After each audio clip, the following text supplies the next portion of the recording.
We have another program set for you today with our friends Shane Kennedy and Shannon Braswell of brightnews.com. And it's going to be a good discussion because we want to cover some of the current events of our time and apply it to understanding of the biblical anthropology perspective that we bring to the table. So how you guys doing? Great. What about yourself, David? Doing good. So All right. there's a story going on that apparently uh, different accounts. Here's one saying, breaking FBI whistleblower testifies under oath that FBI won't allow 11,000 plus hours of January 6th footage to be released because it would expose undercover agents committing crimes inside the Capitol.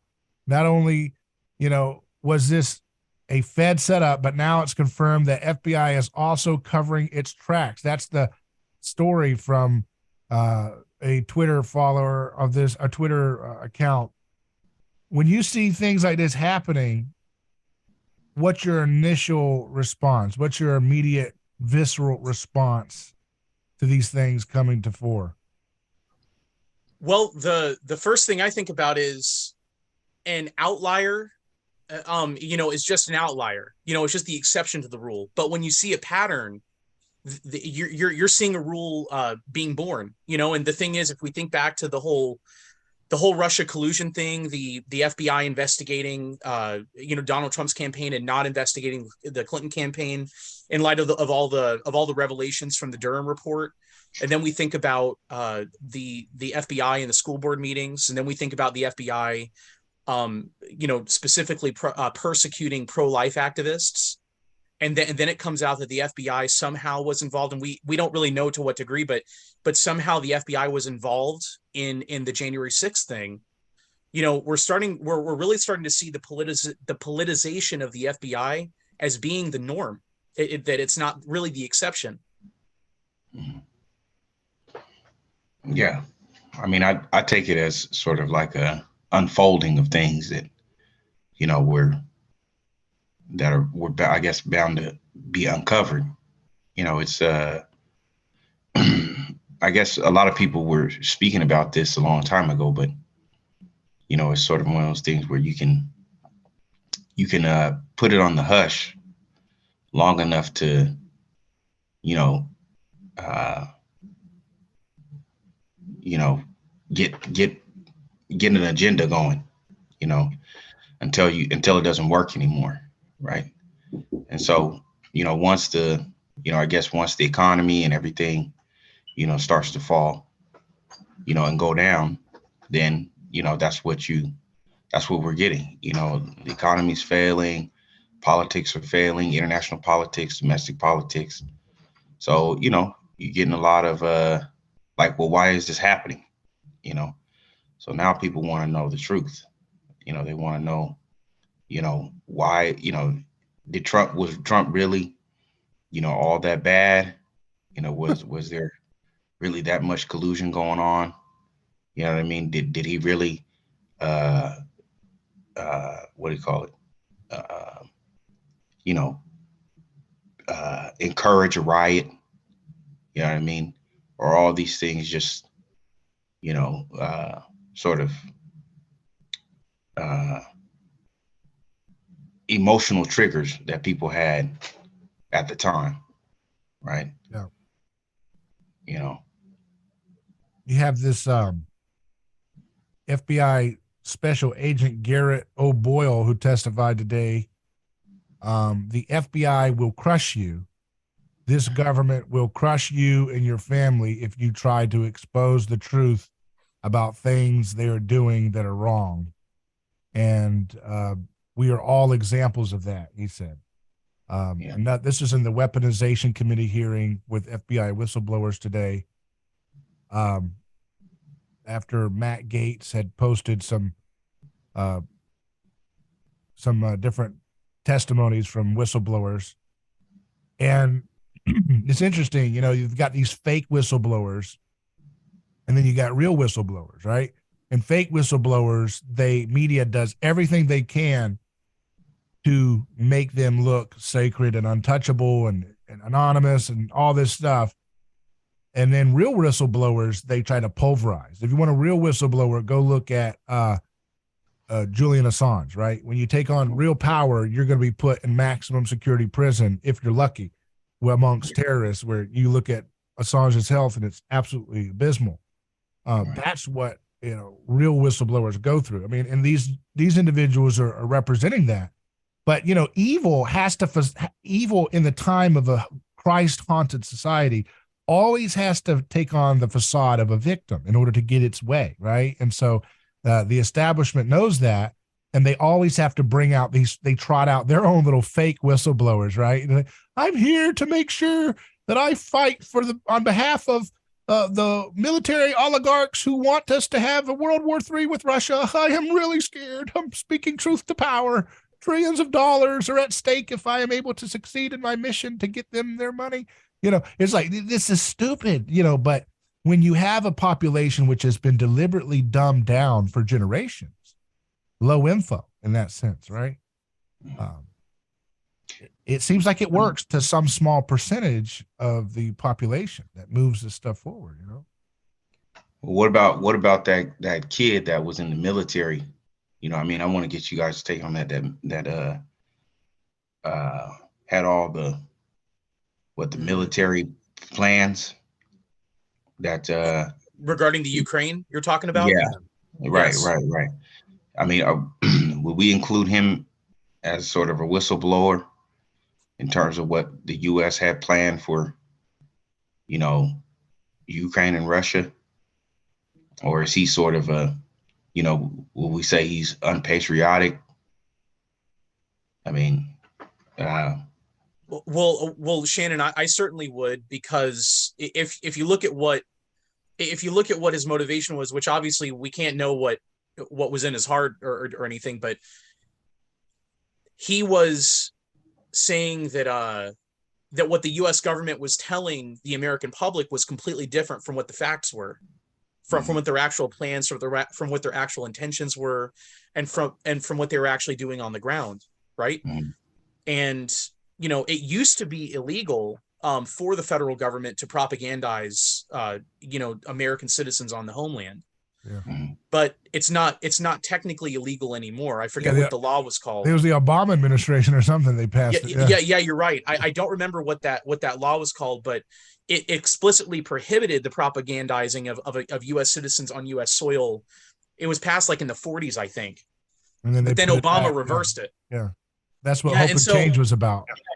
Yeah. Well, and then so I guess the thing is, he viewed it as being immoral that our government is lying to us about what their intentions are in the Ukraine, about what's actually going on in the Ukraine, and really, the government is willing to make Americans possibly pay a horrendous price in the form of possibly nuclear war or a draft or direct, all direct war with the Russians, but they're not being out and open about it. So much for democracy, right? Yeah. I mean, just I saw something on anti-war, saying that the U.S. is willing to spare no expense, in terms of fueling this war machine, and helping out Ukraine, right? So you just think about, like, how much money is going to this actual conflict that no one really, we've said this before, and no one really knows about, right? And then we lock up a kid for really exposing sort of the immorality of our federal government. The thing is like, what can you do about it? Who's going to actually put forth an effort to say, this kid is sort of being wrongly convicted. You know what I mean? Because then there's the question of, okay, well, is he actually being wrongly convicted? Right? He's a soldier. He's supposed to, stand. He's not supposed to have any kind of, I guess, I don't know if it's true or not, but I thought, like, military not supposed to have any kind of political opinions while they're in service. Right? Is that true?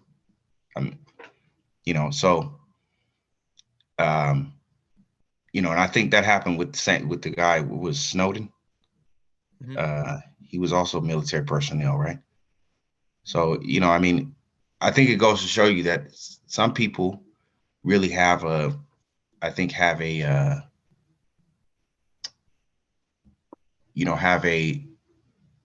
have a conscience, right? That goes against, like, the consequences that that might befall them because of those decisions. But then it's like, well, what does the public do in order to, support that decision?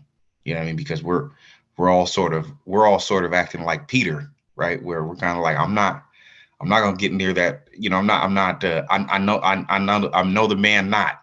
You know what I mean? I don't I wasn't there. You know what I'm saying? And I don't have a Galilean accent either. So so don't put me on the spot. Which is quite common. Which is I think it's a natural thing for humans to do that. We don't want to be, wrapped up with the scapegoat. Well, and what's the slogan of the Washington Post? It's isn't it democracy dies in darkness, right? And it's so interesting that back during the time of the Vietnam War, the New York Times and the Washington Post and a lot of the other major newspapers and the large television news shows reported on the Pentagon Papers, which revealed that, like, the Gulf of Tonkin didn't happen. That we entered the Vietnam War on a false pretense, and our government lied to us. And the media elites at that time, at least, published the story and acted as if, again, we can't know their hearts, right? But they acted as if they were on the side of the public, outrage, saying, how dare the government lie us into this war and everything. And then again, there was the whole debacle with the weapons of mass destruction. Remember, back then, the media acted very skeptical of WMDs existing in Iraq and stuff, and they ended up being right. And a lot of that was based on leaked stuff and everything, and then it eventually panned out, and that we didn't find any. But it's really interesting now it's really a question of who hates leakers, or who hates whistleblowers who are coming forward with information that is purely in the public good. Is it the government or is it the media? Because the thing is, if you go and look at some of the articles that have been written in the New York Times and Washington Post, and you go and look at MSNBC, CNN, and a lot of the major news channels, they're calling for that boy's blood. They want his head on a silver platter. They hate him. Yeah. What do you think about that, David? Well, there's no difference between the media and government. I mean, that's Yeah. They're the same now. They've always been the same for some time, and yeah, they've not. What do they call the media? Like they call it the fifth estate or something, right? Yeah. Like yeah. Mm-hmm. Or the fourth estate. Well, I guess what I'm saying is, it's just interesting that before they at least had to kind of keep up appearances, but it just seems like now they're dropping the mask. What mechanism explains that, other than what we have been explaining about mimetic, the destruction of the mythic veil, right? As that veil is torn, the veil is torn. Okay. And at the same time that the veil is torn, what is the torn? Now you see there's nothing in the sacred. Now you see that God does not stand on the side of violent imposition of sacrificial imposition, right? So now what happens? The text says, and then all of a sudden the victims start to be seen. Yeah. The hidden victims start to emerge, and they visit people. Right? Remember that story? You remember after the temple torn? And then now people start seeing the victims, right? And so what happens with the gospel is, because it's a media technology, it infects every epoch of media that's developed, and it allows for other forms of technology and extensions of man to develop to allow human beings to either double down in their evil or to double down in opportunities outside of tyranny. And so what you see there going on when you see this falling apart of well, we didn't see that they were this brazen. Yeah, they have to be this brazen because the Humpty Dumpty is falling apart and all the king's horses and men could not put Humpty Dumpty back together again. Humpty Dumpty is the pagan sacred. Humpty Dumpty is the sacred violence. Jesus destroyed it. And now every time there's new media technological innovations, that infection of sacred violence of governments becomes that much more perilous and fragile in maintaining the illusion of unanimous consent about the mythologies they're trying to tell to justify their violence. In the old days, they didn't have to do false flags. Now they constantly have to do false flags. They constantly have to make their opponents more violent and vicious than they were otherwise. You know, in the old days, the Romans didn't have to make the German barbarians look more violent than they were, did they? I mean, they were pretty apparently violent when it was time to kick some tail. Nowadays, we have to take a Mother Teresa and make them look like a German barbarian, you know, in order to justify some type of clampdown or attack or some kind of narrative to promote the disintegration of our society on behalf of a few oligarchic interests that do not like human beings. And it's not that they don't like human beings, it's that the powers of the world don't like human beings. Everyone who gets possessed, they always talk about filthy stuff. They're always denigrating human beings. They're always talking about you filthy little apes, you excrements and everything. They're always talking about trying to draw down the human being. That's exactly what we see going on today. Putting these horrific surgeries on people and saying, this is beautiful. You know, that's nothing but collective demonic possession. Okay. Yeah. And they always hide behind our Christian conscience to get us to not talk about it by saying, well, don't say that or be mean to the person. Right. And it's like, no, you don't do either option. Yeah.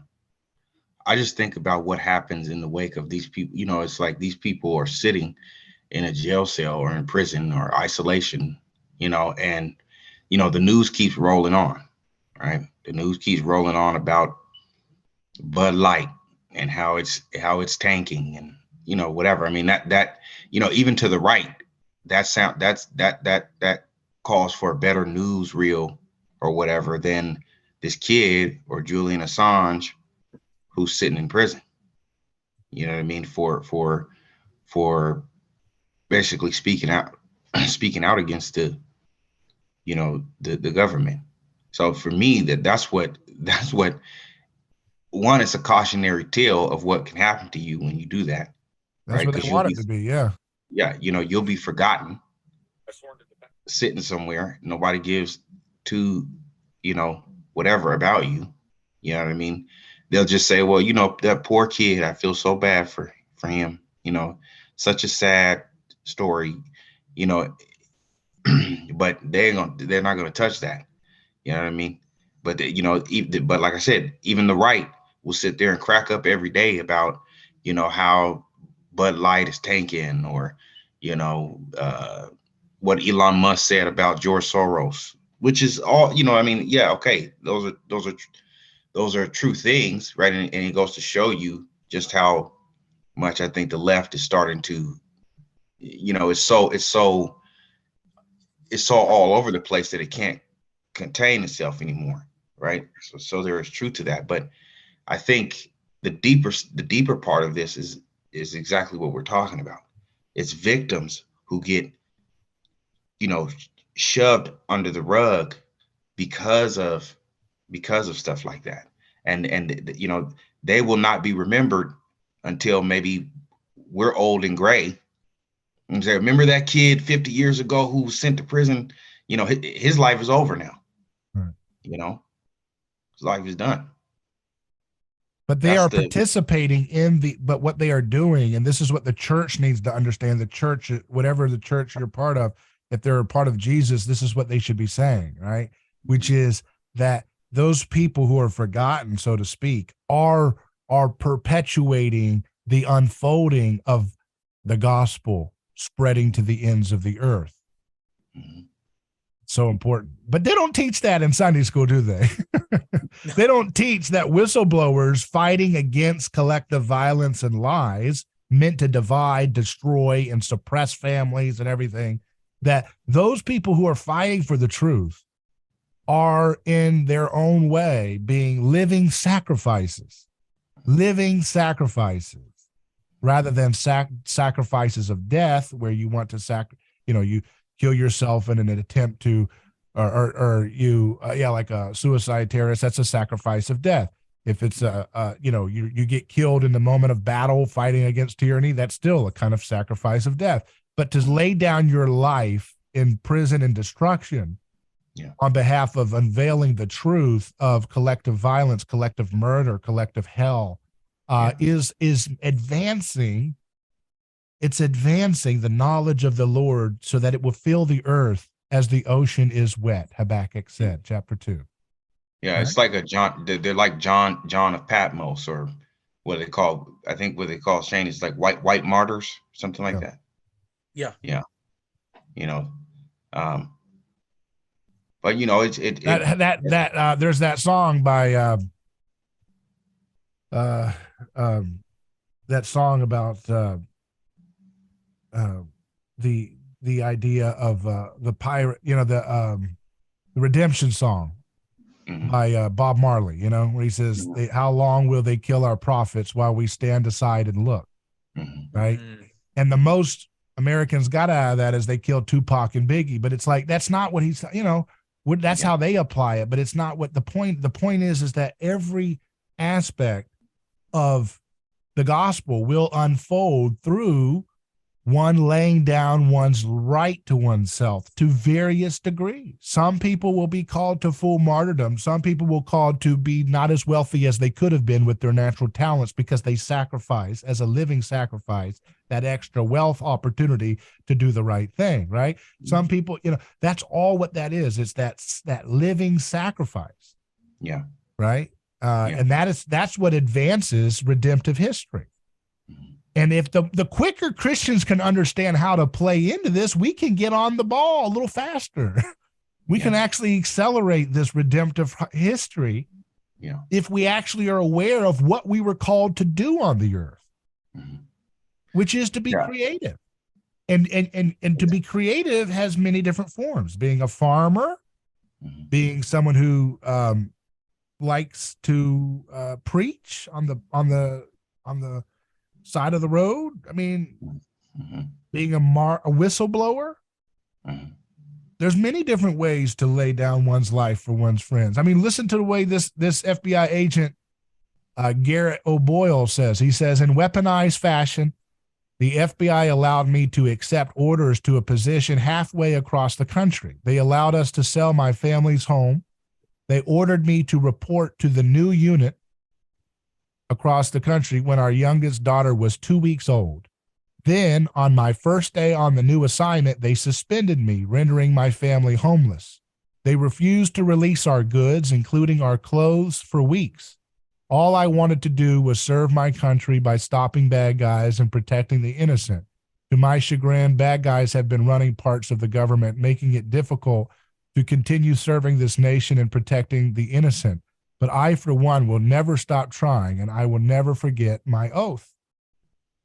So that's that people don't want to go through that. Yeah. That's Nobody wants that. Yeah. And I'm not going to lie. You know what I'm saying? I'm putting myself in that category too. It's that's why I say, like, you can be aware of something. Christians, I don't think Christians are that unaware of sacrifice, right? I think what it is it's a fear of being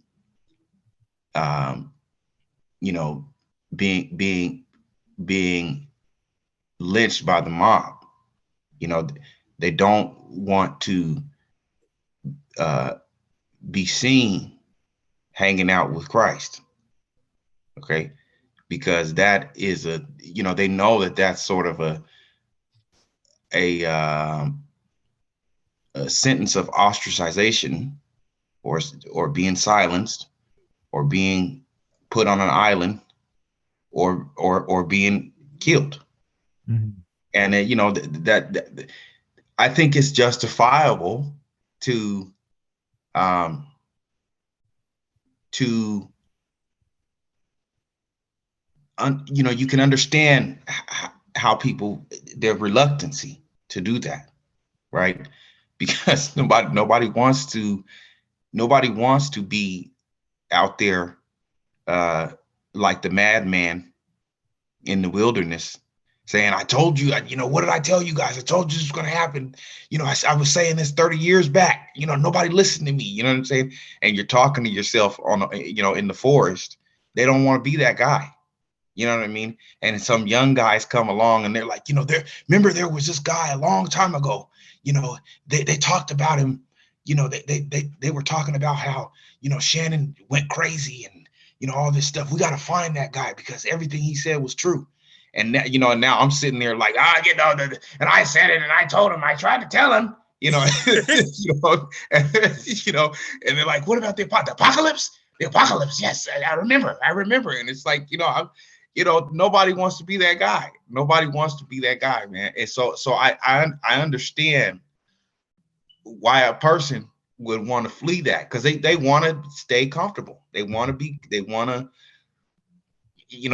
stay in comfort mode, right? And I get that. But I agree. How many of us are actually going to sell everything we have and go out there and do the work? That's a sacrificial thing to do. It used to be, of course, we could take a lamb and go and sacrifice. We could take a bull and go and sacrifice. We could take a chicken or a dove. But now it's ourselves. And that's harder to do than sacrificing a bull, So, yeah. Well, and practically speaking, I think David hit the nail on the head when he said that not, not everyone, in fact, in many cases, very few people are ever going to be in a position where it's necessary for them to go and live in the woods or even lay down their life. So looking at it from a very practical, pragmatic, point of view, we can be asking ourselves, what little sacrifices can I make and offer to God? Mm-hmm. Whether it's foregoing this opportunity for this other one that will benefit the kingdom of heaven, Mm-hmm. Mm-hmm. Yeah. And then that's just one example, but there would be a lot of other ones too of, that's what that guy was saying, Shane, on the friar about when he was talking about Fatima. Yes. Yeah. That you sent me. Yeah. Like sacrifice, even little things, that or things that, it's like things that you don't want to do. You do them anyways. If you got to get up and, go and do this thing, some type of service, you do it anyways, Well, and I think it makes you kind of think, there are kind of two ways of dealing within reality. There's a very reactive way where we just spend all of your time just reacting to stuff that's popping up all around you. Now, we find ourselves in circumstances a lot of the time where sometimes that's where we are and we just can't help it. But then there's also the proactive approach where you're in a position where you can plan, where you can create, where you can innovate, and you can kind of help to where you can have influence over how things around you are structured. It may be at a big level or it may be at a small level. And I think that when we sacrifice and make offers to God and mortify ourselves, I think it makes us less reactive, because it makes the stimulus of this world, or at least hopefully it makes the stimulus of this world stimulate us a little bit less, and it raises our eyes to heaven. And at that point, I think we're really able to at the practical level, I think we're really able to get something done, like as far as innovating technology, creating really amazing things that alleviate suffering and make things better here. What do you think about that, David? Well, you have this this problem of folks not wanting to accept Jesus's message in our time. I was talking to our friend Surratt of a neighborschoice.com, and as a writer there, an editor, and talking about how whenever you present the beautiful message of Jesus, most Christians of whatever sect that you find oftentimes have been told to say, well, anything nonviolent that Jesus did was because he was coming as a suffering servant. He was in the mode of the suffering servant. But when he comes back, he's a conquering, slaughtering king. And they make it look like he was a trickster god. Yeah. Like that's what they've created him to be, a trickster god. They don't even know their own mythology where they're pulling from, which is paganism, which is like, I've come as like a little pious, little suffering servant the first time. So when he's healing and saying, I love my enemy and all this stuff, that was just a trick because God had to come in and be perfect. And then, that was the transaction that had to save us, right? Is that I had to come in as this pious little happy, sweet, loving servant so that when you kill him, now we got you nailed dead to rights. And now when Jesus comes back, he's going to be angry. I told you, huh? It's like Revenge of the Nerds, right? Like I come in as a little nerd. Hey, mister, love me. I'm not going to hurt you. And then they beat him up and say, aha, see, you're evil. You're the devil. You would hit a little innocent guy like that. Now I'm going to come back with revenge at the end of history. So therefore, every Christian is allowed to be that way as they participate in history. Every Christian is allowed to be, I won't do my turning of the cheek. I'm going to get my punch in. And they all talk like that. And they're stupid in that way because they don't understand. They think, and then they have little words, right? This is how you have a left brain hemisphere dominated society in the West. They have words to do word thinking to shut down encountering the Christ. So when you say, no, Jesus is actually talking beyond just these dumb frames of, oh, are you a pacifist? If you try to take Jesus's beautiful nonviolence and bring it into reality of today, oh, you're a pacifist. Oh, that shuts down thinking because pacifism is strange and weird and just to otherize you. No, we're not talking about pacifism, okay? That we're beyond that level, okay? We're talking about a social ordering principle. Turning of the cheek is a social ordering principle that applies to absolutely everything in society, including supply and demand, including how to break the drug cartels and all these other things. There's so many layers that's so simple, but it has so many social Aikido principles that you can then extrapolate into every little issue in our life. But it all comes back to, look at this passage in John chapter 18. If you have your Bibles with you, I don't know if they asked for that in the Catholic Church, but if you have your Bibles with you, turn to, I'm teasing, John chapter. We know 8. What it is. We're just not. We just don't know how to use it. They put that on projectors nowadays at the Catholic Church. Do they have projectors like the speakers? Some of them. You always know that. But I'm being facetious. You always know there's that passive aggressive line that Protestant churches do when they say, if you have your Bibles with you, as if, oh, I didn't bring mine. I'm not a good boy today. I didn't bring my Bible. I don't get to participate in this service. And we're going to be reading out of the New King James Version. Exactly. That's been tainted. Okay. All right. So, as long as we put in enough irrelevant side comments like that, we'll get lots of strange commenters in the YouTube version of this video. If you just talk about New King James, you'll get 20 comments on that. Okay. Verse 10, John 18, verse 10. This is King James version, so you can take it to the bank. It says, then Simon Peter, having a sword, drew it and smote the high priest's servant and cut off his right ear. The servant's name was Malchus, right? Yeah. Who's Malchus? He's a servant of the high priest. And what was Peter? Servant of the high, servant of the. I mean, he was Jesus's right hand man. His rock. Servant of the high priest, right? Right. So this is mimetic doubling right now in the text. The author is doing. This is mimetic doubling. This is That's a visual. incredible, David. So that's a visual demonstration. He's facing himself in the mirror for the first time. Yeah. Realizing that his way of loving God is not the right way. It's not the true way of loving God.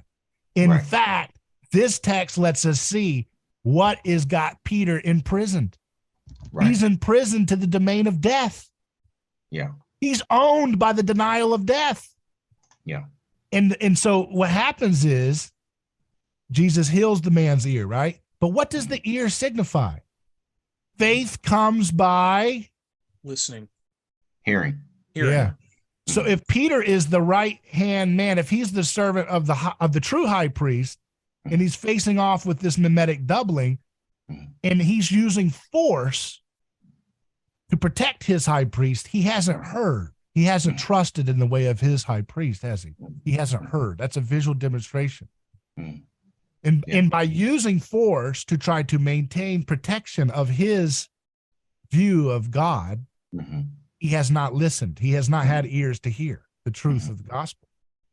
Right? So that's a text that's meant to encounter the person reading the text right now. You got to understand the Bible is a three-dimensional text. It's always challenging you. It's always reading you. Yeah. And we try to read it too much. We don't let it read us. Yeah. And so Peter is denying death.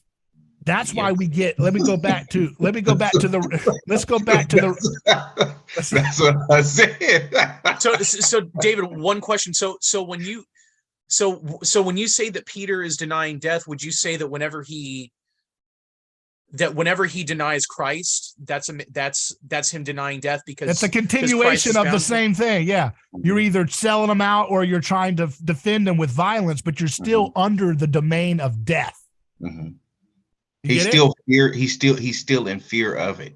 Yeah. You know, he's yeah. Because what is he saying? He's saying, I want an earthly Messiah. I want William Wallace. I want William Wallace. And I will fight like William Wallace to protect my William Wallace from being taken away from me and being defeated. Remember, he says, let it not be that you would die on the cross, Lord, right? And Jesus says, get behind me, accuser. Right? Because the accuser operates based on maintaining a constant violent overthrow of one king for another dominion. Right? So Peter is swept up in the same revolutionary fervor that many of us are swept up in today. Right. And so he says, you're still under the domain of the accuser. Yeah. Like Barabbas, he was a violent revolutionary. We've talked about that before. His name was the same. His name in the original text is Yeshua Bar Abbas, Yeshua of the Father, two Yeshuas. Mimetic doubles again. So Peter has mimetic doubles with Malchus. Yeah. A lot of people didn't end up naming their kid Malchus through the years. Malchus didn't win out, right? But in some sense, Malchus did win, right? Because we have a lot of Peters in name only. Right. They're really Malchuses. Just like we have a lot of Jesuses that say, hey, I want to follow Jesus, but really you want to follow Jesus Barabbas, Jesus of the false father, Jesus, the father of your father is of the crowd. Your father is the accuser, just like Jesus calls out those false religious people. Yeah. So the text is constantly reading us, but it's interesting, Shane, you're right, that when he encounters the denial part, right, it's the same thing as the slicing of the ear. It's just it looks like the opposite. It looks like at first he's so ready to help Jesus, he's willing to go to fight. But the Bible is showing you that it's the same thing. To fight for violence for God is the same betrayal of not wanting the crowd to isolate you because you're following God. Right? Yeah. I mean, there is no safekeeping for those who follow Jesus truly, because you will tick off the dialectic of your time in a point that will really ostracize you, really punish you in so many ways you can't imagine, as those FBI people would demonstrate it in their little example of that. So what is ultimate? I got a side question though. I got a side note. Listen, man, I want to know then what's up with Judas? Because if Peter, if Peter's oscillating back and forth between, being violent, non-violent, don't want to die, being willing to bear a cross. What's it say about Judas? Is he like just all out? No, we wanted a political Messiah. You're not that guy, so you gotta get out. You gotta go. Like he's just. Shane? What do you think, Shane? I'm more curious to hear what you have to say. I don't know much. I don't know much about Judas. All I know is it seems to me that he was raising funds for a revolution. He wanted a zealot overthrow, right? I mean, that's what it seems like the scholarship leads to. And so, he's he's like a Bernie Sanders. He's hey, Jesus, don't use that money. I mean, that could be used for the poor, like Bernie Sanders. When he's using that, or when the woman is using the perfume, the perfume, the he's oil. Like, we could use that for the poor, I mean, so he's thinking of, again, earthly minded political calculus, right? And similar, I mean, John the Baptist was in the same temptation matrix as Judas. He was like, are you really the guy, or should we look for somebody else, bro? Because it doesn't look like this is going on. I'm in prison. Yeah. Like I thought we were going to kick some tail here. So he's in the same boat as the FBI whistleblower. He's like, wait a second. I thought this country was fighting the bad guys, and now I'm in prison and nobody cares except for this, thing here or there, and I'm being used by false. I mean, they don't even know that, but you know what I mean? He's in the same spot, this is not what I thought we were getting into, Right. So I think Judas commits suicide as a symbol to represent what will happen to the same people like him who want to raise funds for a violent overthrow, that they're going to commit suicide on the nation. That's what Judas represents, and symbolically, right? Does that make sense? He commits suicide trying to pursue the aim of, let's get rid of this false Messiah. We need to get William Wallace. And so what does that do? It leads to his own suicide. Yeah. In the same sense that Israel says, let's go with Barabbas, who's doing stuff like Judas wants to do, and let's kill Jesus. And then 70 AD, that committed suicide. The whole nation commits suicide by trying to continue that project out. Right. But the big villain there, I want to go back to the Peter thing too. The big villain there, and Judas too, it's all there, is death. Death is the villain that's being challenged. Peter's denying he wants to deny death, but in so denying death, he's owned by death. Yeah. And that's what Rene Girard talks about, mere mimesis, where you copy, but you do the opposite. So a lot of people say, I'm not like anybody else. I mean, my whole high school, they're all dressed country Western, but I dress Gothic. But it's like, you're looking to the fact that all of your neighbors and your sphere of influence are dressing one way, and then you're doing the opposite. Right. Right. So that's the same thing going on with this denial of death. Yeah. Is that you, by trying to act like you can try to like struggle against your inevitable death, social death and physical death, you are wrestling with it in a way that you're owned by its existence over you. Right. Yeah. That's what faith is trusting that Jesus really, truly defeated death on the cross as a dominion of owning your activities and your emotional frame and your dispositions towards what you do on earth. That's why, I mean, again, go back to, so who's defeated at the resurrection is the defeat of the villain that was trying to possess Peter, death. Peter's like, let's not let you die like this. I will protect you from death so that I can worship death, right? Because we need political overthrow to issue in the true Messiah's reign. Yeah, you see? And then in the story of his denial, he realizes, wait a second, I can't be considered part of this. I mean, this is it. They're going in one way, in the magnetic pool, Rene Girard points out it's important that they say that it's by the fire. The fire represents the passions of the crowd. And he's by the fire, and this girl says, "Hey, you've got a, Galilean accent." Yeah. In other words, you've got a white trash accent.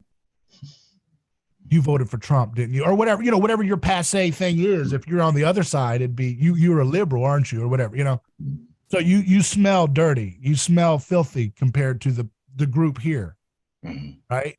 And so, so he doesn't want to be socially excluded, which is always synonymous with physical death.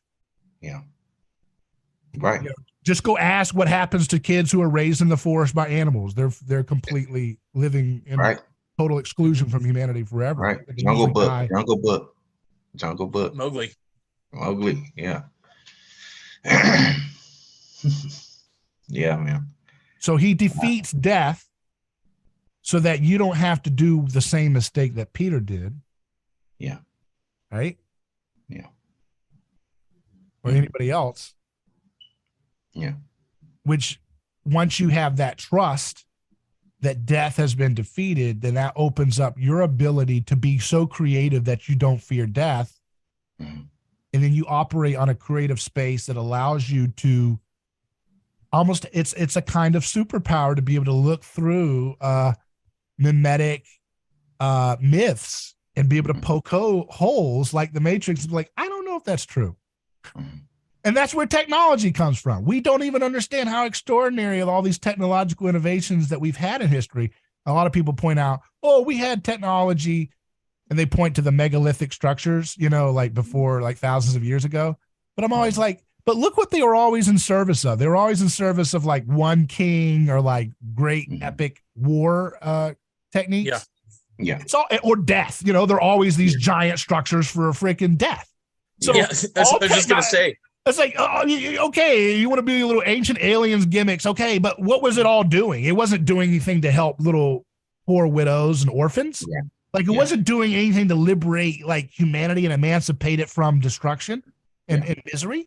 It was all technology in the service of death, war or temples or sacrifice, whatever, But the question is, why do they do that? Why do people always refer to pre-Christian technological advances? There's a reason for that. I think they do it on purpose because they don't want to admit that Christianity is the central, Christ is the central point at which things, actually do change. So, they want to say, well, the Greeks had this little mechanical, I don't know if you guys have ever seen that little mechanical thing. It looks kind of like called like the Antikythera mechanism or something. Or right. Something like had that. Little gears and stuff. Right. Had little gears, or, the ancient Egyptians built the pyramids, and they, that must have had something to do with, their expertise with astrology and, astronomy, or, there's always something as a means to say that the ancients were far more advanced. The Romans, they were great engineers. They built waterways, and stuff like that. So it's like, well, we're just, Christianity brought the Dark Ages, basically. You know what I'm saying? Christianity brought in the medieval Dark Ages, which couldn't be further from the truth. Right. I mean, yeah, I definitely think it's a they're trying to find loopholes, or, their frustration with Western, with Christendom, and it's deep-seated, sort of the way we think, about our worldview is seated in that, but there's a rejection, I think academically and just, media wise and everything, right? You see all the documentaries that come out over that, because you can't, the modern mind can't go with deconstructing mythology, because that would leave them to a kind of universal conviction of sin. Right. Because once you go far enough back in our history, it's not one white race or this race or that group that's the villain. It's oh no, the whole human race has been doing this thing. Oh my God. Yeah. I mean, when you go back to Neanderthal having reparations, if you have Neanderthals in blood in you, you cover the whole gamut of the Homo sapien species being indicted by sin. You know what I mean? Yeah. At some point, that's the point. Is like they don't. So like our philosophy and our academicians don't want to go. They don't want to investigate that because that ruins their entire grift. You don't. I mean, once it goes back to we're all indicted by the same proclivities to sin and in-group preferences and biases and stereotypes and systemic, abuses and all these things. Once humanity is fully indicted, you're right back to the humble posture needed to be able to follow God, right? And you can't have that. Devils always want you to be arrogant so you can be dazzled into the next false Jesus. But that's the thing. They're running out of ammo. They have to constantly bring up victims to drown out real victims.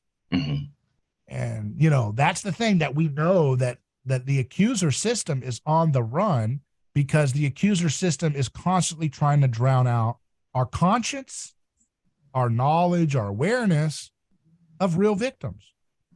So they're just constantly blather. Like you just think about it visually, like a victim's crying out for justice. Help, help. And then you create all this other noise. It sounds like a crowd. You can't hear.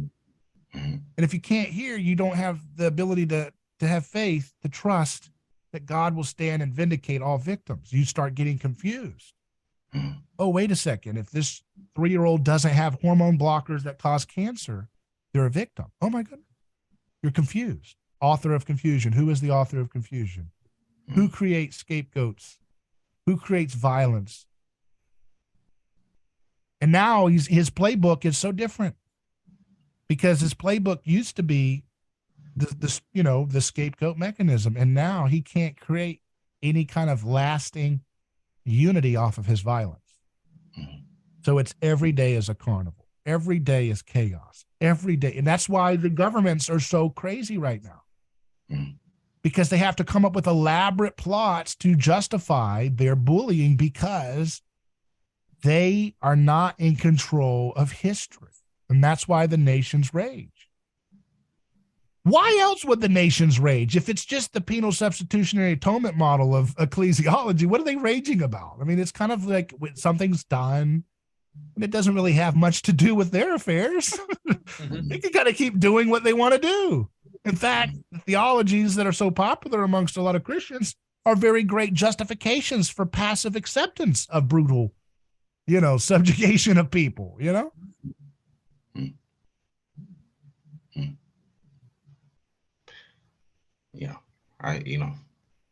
the penal substitution. That's something we've been.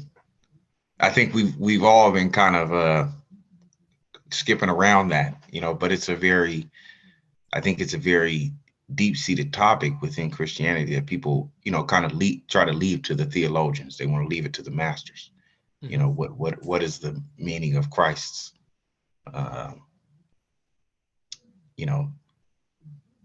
Christ's crucifixion, right? Does it, does it have more than just, well, he was a sacrificial lamb. Was he trying to tell us something? Was he trying to teach us something?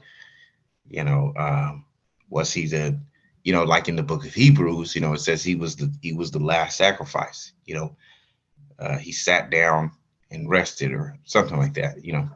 So yeah, I mean that's a well, and don't you kind of think that every when you get down to every heresy in Christian history or every, I guess, like misunderstanding, it's usually a rejection of both and, because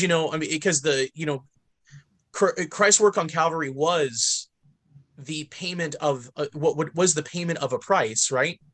But that's not all that it was, and if you try to reduce it down to that, it brings you into the territory of making it so that people don't really have a dog in the fight of their life, because what it does, it removes their participation Mhm. from their from their justification and salvation. And the thing is, it's it's God and Mhm. them participating. It's both. Mhm. It's Mhm. like God enables you to participate, and then you participate, and then God enables you to participate more. It's Yeah. boom, boom, boom, boom, boom, right? Right. Right. And I think that's a big aspect of the passivity that we see among Christians today, Mhm. is that they, you know, if they don't see any role for them to participate in their in the ongoing process of their salvation and justification and working toward heaven, then arguably that would be the most important thing in the world for you to participate in. If you have no role in participating in that, then what calling would you really have to participate in anything else that's going on around you? Mhm.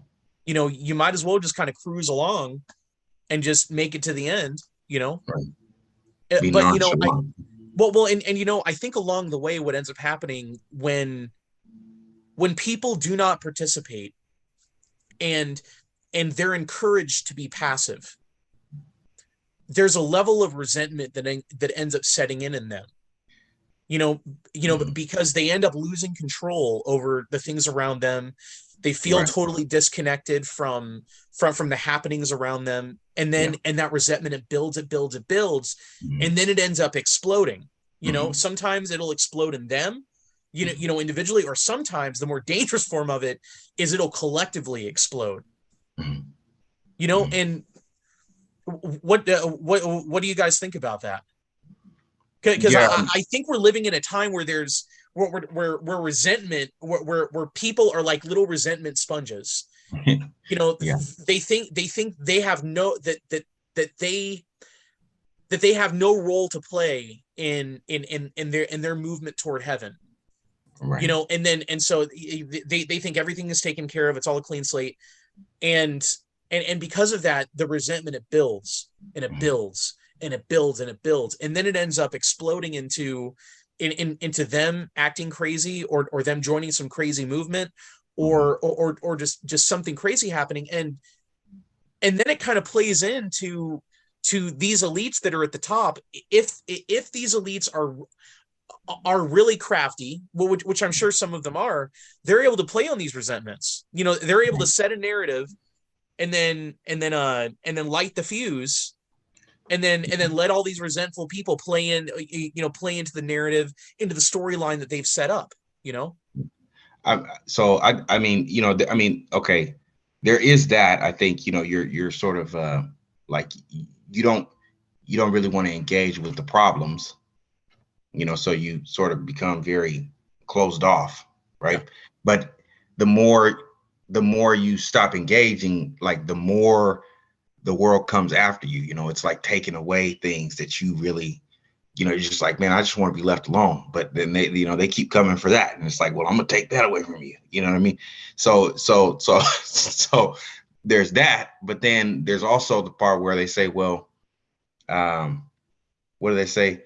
Those who don't, like, if you doing nothing is doing something, right? oh, Like, that's very right. you know what I mean? Like, Yep. if you choose to not engage, you're part of the problem, right? So there's I think there's two sides to this, where it's like, okay, you engage, but in what way is right engagement? You know what I mean? Do I engage with the political crowd by, like, saying, well, I'm gonna wear a MAGA hat, and I'm gonna be with everything that's, just Trump, and we just go on with that, and everything that he says is gonna be right on? Or do I say, well, I'm gonna just be like, what do they call it, an incel, and just do my own thing and don't want to be bothered until something happens where I blow up. You Yep. know what I mean? And I'm pissed off about everything. So I think it's you have to find the right like navigational tool to engage, which I think the start of that is really, what we've been talking about so far, which is the gospel. Blessed It's are like, the peacemakers. That's if you want to inherit the yeah. earth, you got to be to learn how to make peace with people who are at each other's throats. Mm-hmm. Like you see those people fighting about that subway thing, and I listen to the leftist language, and there's a lot of it that's again, it's coming from a place that's Christ haunted. There's good elements to it. They're saying you should, if you're mentally ill, you shouldn't have to be killed for that. That's a valid statement in a Christian world. You should be able to talk about that. Right. Did you have to hold the choke hold that long? Okay, that's a valid thought, right? I mean, that Right. in a civilized society, you should be able to think those things. Right. But it But doesn't. it's also just as valid to think about the fact that this guy, and I'm not making it either, like a statement for pro or whatever against, but it's also, I think, just as valid to think about what he was doing and engaged in before he got on that subway that made everybody think about his behavior and the type of threat he was, could have potentially been. You see what I mean? So it's that's that kind of, you have to be able to engage in these conversations in a way that is peaceable, to where people are not triggered by, like, well, I belong to this race, or I belong to this gender, or I belong to this political group. Therefore, I'm going to stand on this, regardless of the different variables that are in play. I'm just going to stand on, if I'm black, I'm standing with him because he died and he's a black guy. If I'm on the left, I'm standing with him because he had a mental illness, and that guy was a Marine, and there's no reason for him doing that, right? And if I'm a white guy, and I'm standing with the Marine, I'm a conservative white guy, and that guy did what he was supposed to do as a veteran. He's standing up and protecting, the people. So yeah, I mean, I do think that there's and the right, because they don't have the cultural power, they think whenever you're trying to parse these things out, that you're giving aid to the establishment, right? Yeah. Which makes this hard to even have these conversations, because they're automatic, again, death anxiety driven, death owned driven calculus thinks, don't even begin to try to humanize any point that the establishment victimist narrative is making here, because then you're just giving aid and comfort to the establishment to trample us, and we can't do that. But it's like, you can't, that's not what we're called to do. We're called to be peacemakers, which means it doesn't mean everybody's equally wrong. Like, that's stupid to do that. Well, yeah, everybody has a point. That whole dumb thing is not what we're talking about, right? It's just saying that when you enter into these spaces, you have to tell the truth. The truth has its own liberating power. Right. And to try to just truncate everything into simple answers, it doesn't do justice to the society's ability to get along with one another, because society is made up of different members of the body, and the members of the body have different functions. Right. And what I can foresee is, because we don't do that, is something like this is going to happen again. Right. It's just going to be this perpetual thing where people are just going to, what do they call it? Like, dig into the trenches, and they're just going to put their foot down, and we'll never have this ability to kind of like speak the truth, because everybody's going to be kind of like an old person. I'm set in my ways and I ain't changing. I'm retired. Well, originally I wanted to talk about Daniel chapter 2, but we're about out of time. But I'll just leave this here. Maybe we can set this up for future discussion or comment. But I pulled up Daniel chapter 2. I saw this passage about, Daniel prophesying about the to King Nebuchadnezzar and trying to interpret his dreams.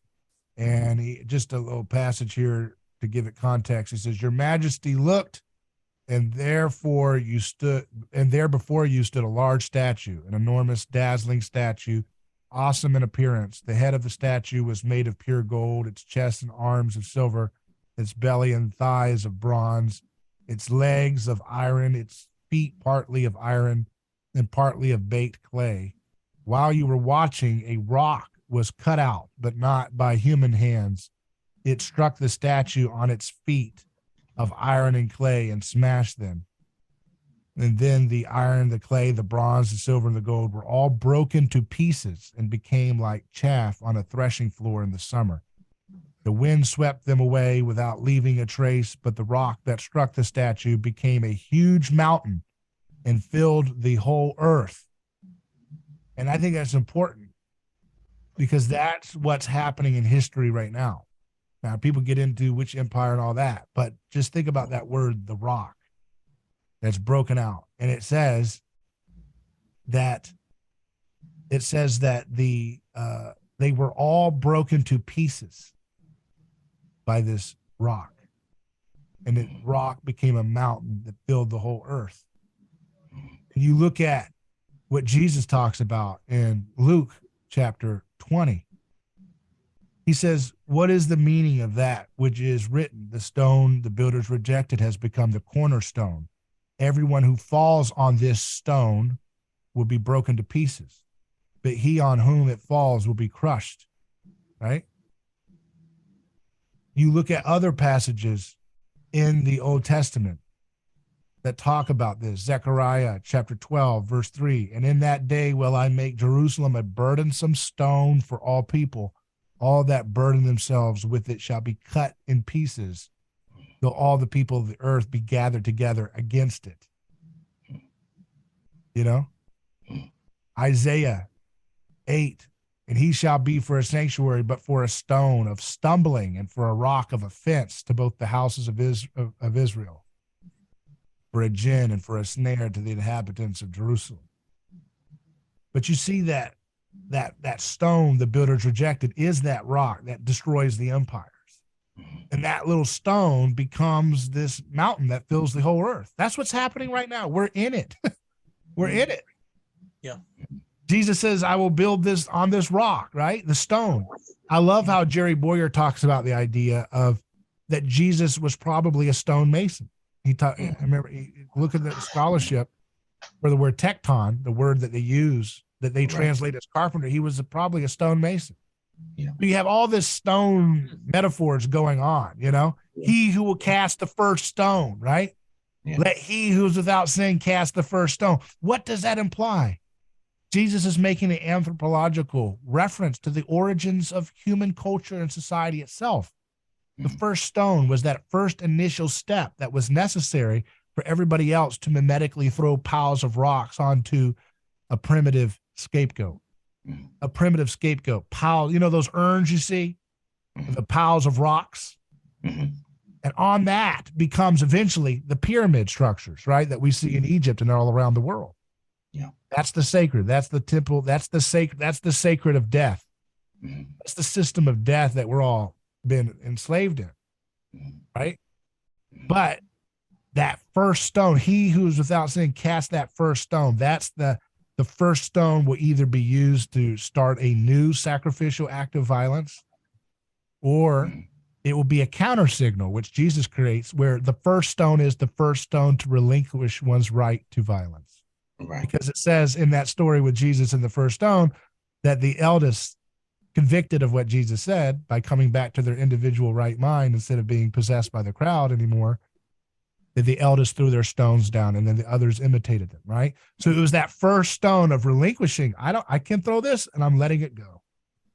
And that first stone is a new mountain filling the earth, right? That is creating a counter signal of how to get along with one another without violence, how to get along with another without being owned by death anxiety, such that you perpetuate the same thing. So you see that stone motif all throughout the New Testament and Old Testament, and Jesus fulfills it. He's the stone mason. He's the stone maker. Yeah. And I think he's the stone builder. And he is the stone. And his church is the stone. It's this rock, right? That metaphor is going all throughout that. Yeah. And that is what we have. That's what we're watching right now, is that whistleblowers, all these things, they're challenging the foundations of the kingdoms. Yeah. And it doesn't mean that we're doomed. We can create our lives as living sacrifices. Peter says, right? The story in the letter from Peter, and make our lives living sacrifices of little stones, of living sacrifices in that global mountain. You know what I mean? So rather than throwing stones, rather than perpetuating mimetic violence to get back because we're afraid that the tyrants are going to get us, we can give up that right to sacred violence and create the means by which those impotent structures wither away. Amen. They don't do fixes anymore, you know? David got some good hermeneutics there, don't he, Shane? Huh? Great. I like that. Yeah, I like that. This is, yeah, we need some more. We need some more Thursday Bible study. Yeah. Amen. All right, you guys take care. Are you too, David? Ciao.